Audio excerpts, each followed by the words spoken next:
সাম্প্রতিক পরিস্থিতিতে চট্টগ্রাম বন্দর কেন্দ্রিক বেসরকারি কন্টেইনার ডিপোগুলোতে আমদানি ও রপ্তানি পণ্য ভর্তি কন্টেইনারের জট বেড়েছে কয়েক গুণ। রপ্তানি ক্ষেত্রে ৪৫% এবং আমদানি ক্ষেত্রে প্রায় ২৭% বেশি কন্টেইনার নিয়ে সংকটে পড়েছে ডিপোগুলো। এই পরিস্থিতিতে দ্রুত ব্যবস্থা নেওয়ার দাবি ডিপো মালিকদের। তবে পরিস্থিতি আস্তে আস্তে স্বাভাবিক হচ্ছে বলে জানিয়েছে বন্দর কর্তৃপক্ষ। সোহাগ কুমার বিশ্বাসের প্রতিবেদন।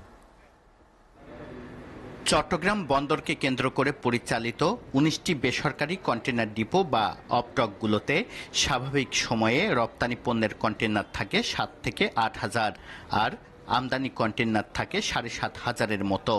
সোমবার ডিপোগুলোতে রপ্তানি কন্টেইনার ছিল ১৫,০০০-এর বেশি, আর আমদানি পণ্য ভর্তি কন্টেইনারের সংখ্যা দাঁড়িয়েছিল ৯,০০০-এর কাছাকাছি।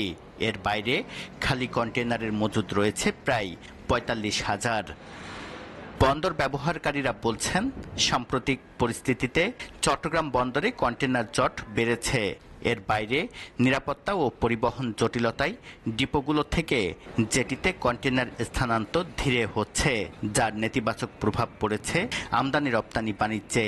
অপডকের সাথে বন্দরের যদি এই কাজগুলি যদি স্মুথলি না হয়, যদি আমরা আগের মতো অবস্থায় ফিরে যেতে না পারি, তাহলে পরে আমাদের যে এখন ব্যাকলগটা আছে এটা আমরা ক্লিয়ার করতে পারবো না। এবং এটা যদি করতে না পারি, তাহলে আমাদের যে আমদানি রপ্তানি কার্যক্রম আছে সেখানে একটা বড় ধরনের বাধা আসতে পারে, এবং যেটার মাধ্যমে আমাদের ব্যবসায়ী যারা আছেন ওরা ক্ষতিগ্রস্ত হবেন এবং আন্তর্জাতিক বাণিজ্যের ক্ষেত্রে আমাদের সুনাম নষ্ট হবে। ডিপো মালিকরা বলছেন, পরিস্থিতি সামাল দিতে বন্দরকে আলাদা কিছু উদ্যোগ নিতে হবে।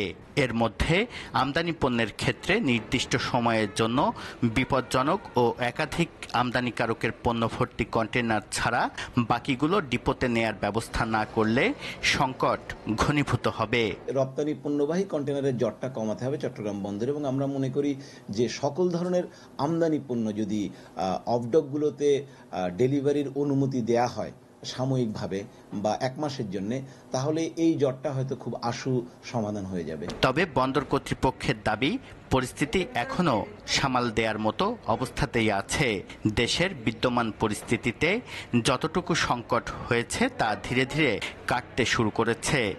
ট্রেডের যেখানে উন্নতি হচ্ছে, বিজনেস কমিউনিটির যেখানে উন্নতি হচ্ছে, সেখানে চট্টগ্রাম বন্দর কর্তৃপক্ষ সবসময়ই আমরা বিজনেস ফ্রেন্ডলি এবং বিজনেস কমিউনিটির সুবিধার জন্য যা যা করণীয় চিটং পোর্ট সব ধরনের সহযোগিতা করে থাকে।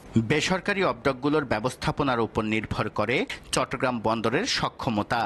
তাই অপডকে জটিলতা তৈরি হলে স্থবিরতা নামে বন্দরে। এখনও সেই পরিস্থিতি তৈরি না হলেও দ্রুত সংকটের সমাধান না হলে বিপর্যয় নামবে বন্দরে। সোহাগ কুমার বিশ্বাস, এসএটিভি, চট্টগ্রাম।